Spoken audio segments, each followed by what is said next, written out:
Hello everybody, this is Danny from Pecan Grove. Guys, just trying to get some videos shot this week, trying to do the best that we can. Got to be out of town some this week, so we're trying to get a few videos done. And today I want to talk about a subject that is quite common we hear here in the South, and it is the phrase, boy, they just treat them like dirt.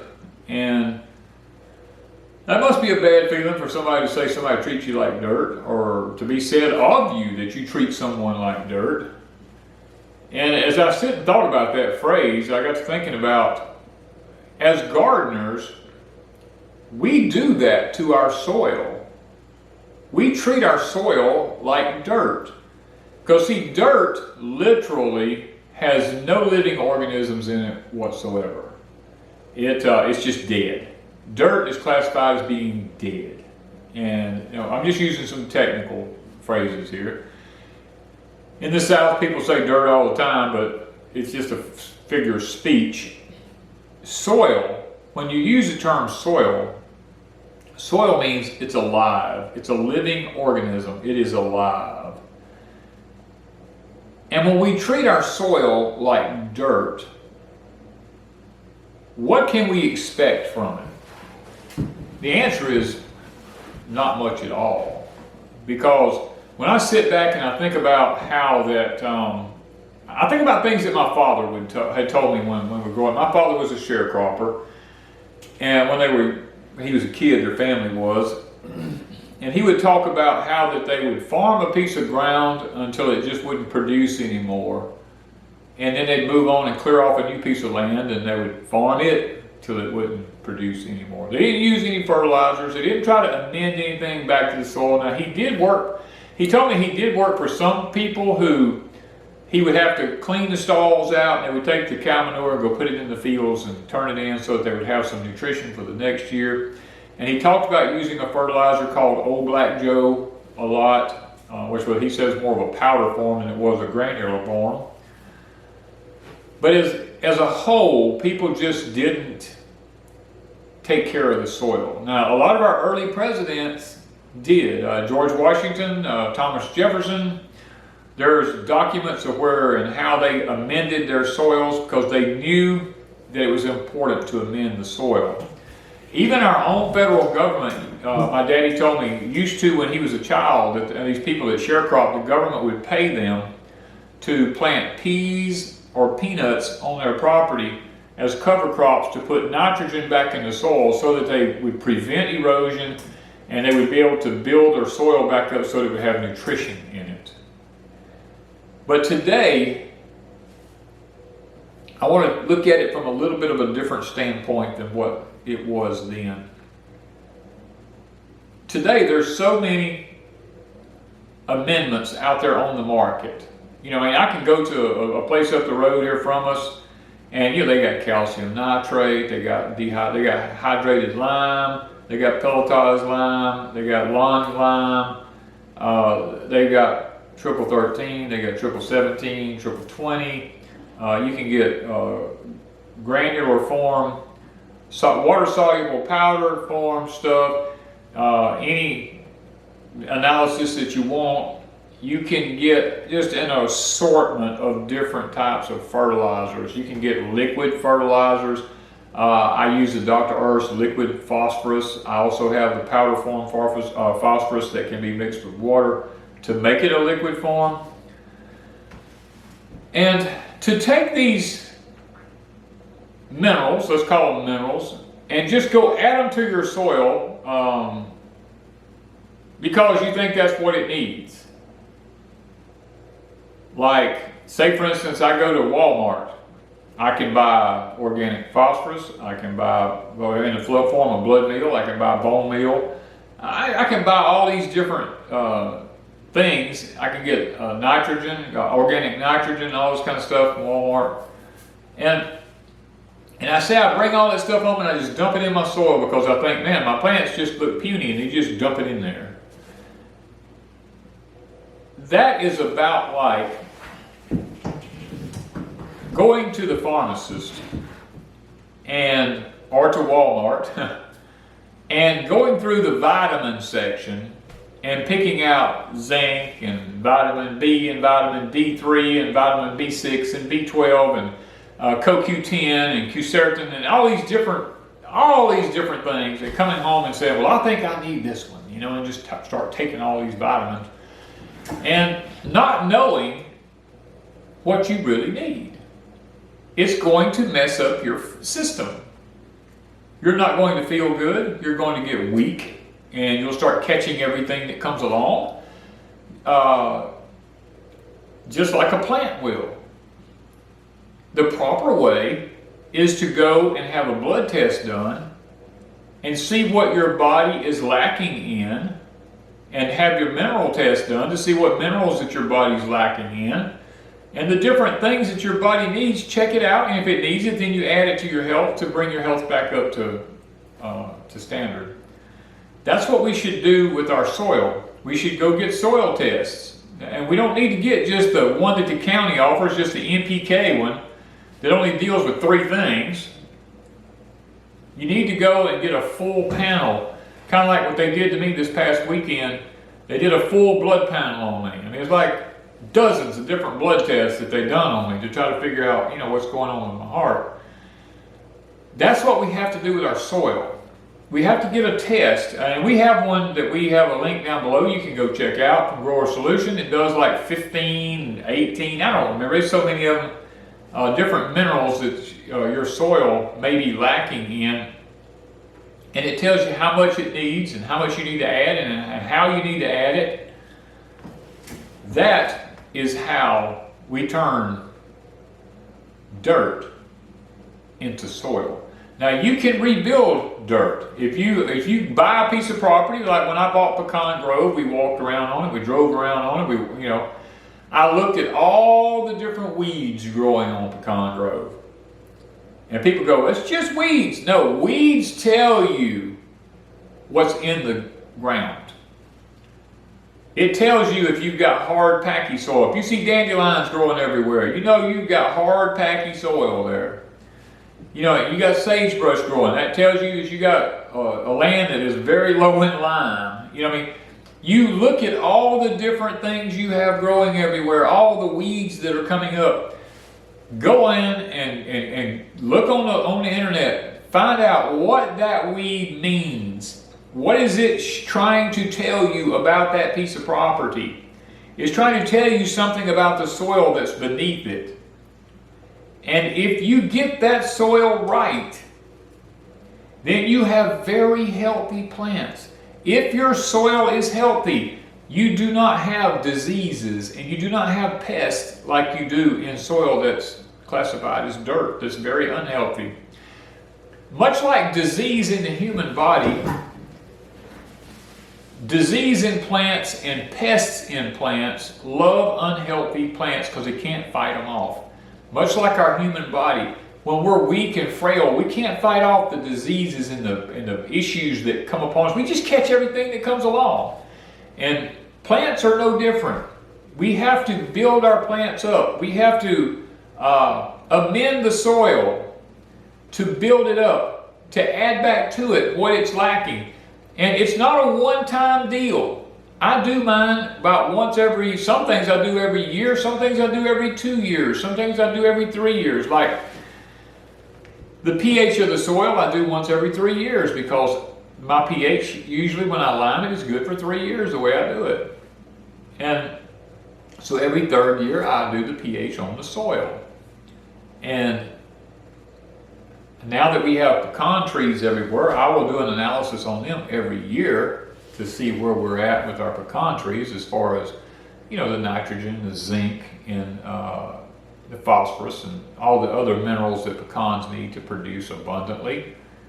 That's one of the things I'll be doing here at Pecan Grove, because I want to treat the soil beneath the trees with what it needs. I don't want to run out here and just start dumping something on the ground just because I think that's what it needs. Now, can I look at a plant and tell what it needs? Yes. Once you've done it long enough, and you know enough about what you're looking at, you can look at a plant and get a pretty good idea. You know, like little tomato plants. If you plant little tomato plants and it's warm weather and they come up and they're all purple, well, you know you're low in phosphorus. But now, if it's cool weather and they're coming up and they're purple, it doesn't necessarily mean they're low in phosphorus. It just means it's cool. You've got to be able to distinguish between all of this stuff to know what you're looking at. You know, you can take the yellow leaves on plants, and you can look at them and go, oh, that plant's low in nitrogen. And it very well may be. But it could also be low in some other mineral that's causing, say the leaves are variegated. They got dark green veins, but the in between the veins is all yellow. And you look at it and you go, wow, maybe it's low in magnesium, or maybe it's, you know, something to this nature. And it's not just nitrogen. We have to be able to, and a lot of people don't mind experimenting with their plants, you know. You can do that. But I don't like experimenting with the nutritional value of my plants, because a plant only has so much time to grow, and I don't want to waste that growing season of my time on growing something that's not going to produce. I mean, right now we have peppers in our high tunnels that's, you know, it's probably 7 feet tall and loaded down with peppers. I mean, just loaded with peppers. And that's because I did a soil test on that bed, and it told me how much boron it needed, how much copper it needed, how much iron it needed, how much nitrogen, phosphorus, potash. It told me how much all of this stuff, potassium, all this kind of stuff, it told me how much all that it needed, and I put it in the bed. And then I give it the right amount of water, and they are just flourishing. And we've had very little disease or very little pest problems with it. And occasionally we'll get a tomato worm on there, but not very often. So you stop and you think about, that's what we need to do. We've got to quit treating our soil like dirt. We've got to quit just going out, just throwing something into it because we think we need, oh, I'm going to crush up all these eggshells and just throw them out in my soil out there. Well, if you live in the Deep South, that's probably okay, because the soil in the southern part of the United States across the region is 5 to 5.5, somewhere in that area, 5.8. And it requires 1 to 2 tons of lime, sometimes 3 tons of lime per acre. Everywhere I've lived in the South, it's always been the same when I send a soil test off. But the eggshells are not going to work for a year, you know, so you have to grind them up into a real fine powder to put them in there in order for them to be able to utilize them. And then it takes 3 to 4 months for it to start working. But you know, it's guys, we've got to get out of this mentality that just because we saw it on YouTube and somebody did it in their garden, that's what we need to do. Our plants look just like theirs, so we need to go do what they did, you know. And it might be accurate, but why not just go ahead and spend the $30 and get the soil test and get the honest truth about what's in the soil, the analysis, so that you can not have to guess. It's much like going and getting blood tests. It's a whole lot cheaper to go get the blood test done than it is to go buy hundreds and hundreds of dollars worth of vitamins and not know which one of them you really need, and actually make yourself worse off than you were before you started. So, you know, I wanted to spend a little bit of time today. It's not going to be a long video. I just want to spend a little bit of time today because this is something that's come to my attention after looking at lots of comments, getting emails and different things about, Danny, what do you think about, you know, do I need this? My plants look like this, and do I need this or do I need that? You know, I don't know. You know, I mean, I can look at the plant and get a pretty good idea, but if you've got a heavy clay soil and your plant's doing this, or you've got a sandy soil and your plant's doing it, two totally different things. Now, can you have a successful garden in heavy clay? By all means. Go in there in that heavy clay and load it up with gypsum and organic matter and stuff, and then do a soil analysis on it in a 6 months to a year, see what minerals are missing and do it to it. Sand, I don't care what you put in sand, until you get the organic matter in that soil and that sand up to where it needs to be, it's just going to leach out. And it rains, it's just going to leach into the ground. you know. You can have the nitrogen perfect, you can have everything in it perfect, come one big heavy flood and it's all leached out of the soil, and it's, you got to start all over again. So it's very difficult when people ask me these questions for me to know. You know, if you're in rocky terrain, if you're in sandy loam, if you're in some people, I've been places where the soil is so black and rich looking that you would think, oh my word, if you just throw a seed on top of the ground, it just sprout and grow more food than you'd ever imagine. And the soil is just dirt. It's just dirt. It's just black dirt. Means absolutely nothing. You cannot look at the color of something and tell anything about it. My grandfather lived in a red clay area. That man raised more pretty peas than anything I ever seen in my life. Field peas just loaded in red clay because he dumped the lime to it. And he went in there with gypsum and lime and he put it in them field and he'd grow them peas, and I'm telling you, there'd be more peas than they know what to do with. He would go get his test done, you know. And guys, we've got to get out of this mentality of just because we saw it on YouTube, like I said, or just because we went to Walmart and say, well, I'm going to put this organic matter, I'm going to put organic stuff into my soil, and that's going to make it, I'm going to put the food scraps in my ground, and then I'm going to plant right over them next year. And there's nothing wrong with that. That's building up the microbes in the soil, giving them something to feed on, giving the earthworms something to feed on, putting worm castings in there. There's nothing wrong with it. I do it in mine. But you know what? On top of all of that, we still need to have our soil tested, just like we need to have our bodies tested every year or every so many years. Why do you think the insurance companies, when you work for a company, why do you think they make you go have physicals every so often? Why do you think they make you go have, they give you points if you do this or if you do that physically? Because they know that employees with good health are there more regularly. They don't have sick days off and all this kind of stuff. It actually makes money for the company, for them being that way. Plants and fields are no different than that. They now have drones that can fly over fields that can analyze the soil while they fly over it. They can tell you if the soil's too dry, if it's too wet, if it's low in nitrogen, what's making this part of the field not do this. It can analyze that soil while it flies over, and the farmer can go in and he can amend whatever he needs to amend. And he can just have a bumper crop. You know what I mean? So I thought I'd do this video and throw it out there and say, look, we just need to realize the importance of a nutrient-dense soil. Like I've said many times, you can do the NPK, you can grow the most beautiful plants in the world. They can be the most big, luscious, green, vibrant plants loaded down with vegetables, and they have no nutrition to them whatsoever. That is a proven fact. They are minerally deficient. Minerally, I'm going to get that word out, minerally deficient. And people wonder, they think to themselves, man, I got these, look at these beautiful vegetables, and if you had them analyzed, they wouldn't have, they had no minerals in them. Much like what you get in the grocery store. Most stuff's picked green. It's picked before it matures, and it's shipped, and it's grown in fields that they just do NPK tests on.